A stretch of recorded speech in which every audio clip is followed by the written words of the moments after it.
things that drove opposition to the Affordable Care Act was massive increases in premiums. Right. That perhaps the Obama administration did not accurately predict or prevent. So, first of all, we need to be accurate.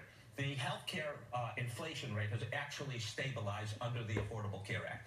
Okay, first of all, that's apples and oranges. The healthcare inflation rate has nothing to do with premiums. In certain markets, like some of the exchanges, you have seen very steep rises in premiums. There are things to do.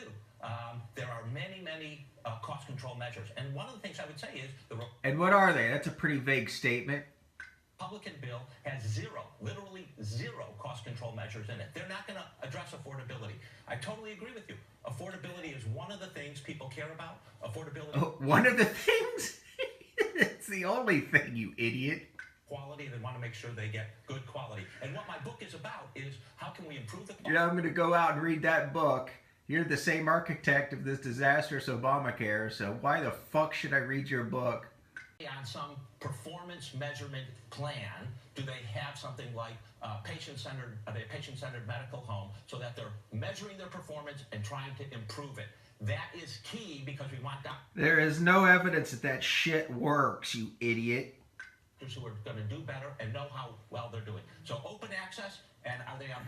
They don't want to lose it, but we all know that it needs to be fixed, he says. Yeah. Would you agree that it needs to be fixed? You're one of the architects. Oh, absolutely. You have some solutions to. We've had unintended consequences from the Affordable Care Act. We've had problems that were unintended. You knew it would happen. You knew costs would go up because you want single payer. Unintended, you fucking idiot. In the bill that we couldn't solve before it got enacted.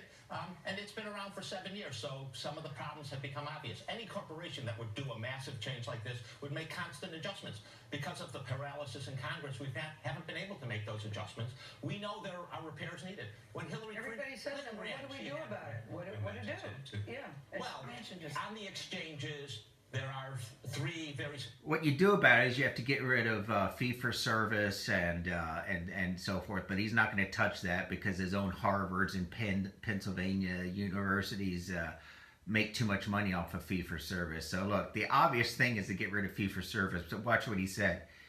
He's going to essentially say supplement and augment and bribe the insurance companies. Give more money to the insurance companies. That's his solution. Things. Enforce the mandate. Guarantee the subsidies to the insurance company. Guarantee the subsidies to the insurance companies. That's the solution? For cost sharing, the deductibles and co-payments for families making less than $60,000, and make sure that the insurance companies have what are called risk orders and reinsurance so that if they get... the solution to it is risk orders. Who's ever heard of a risk order? You ever heard of one? No? Because it's garbage. This is wonky inside the bubble speak. You've got to fix it either by going to single payer or getting rid of fee for service.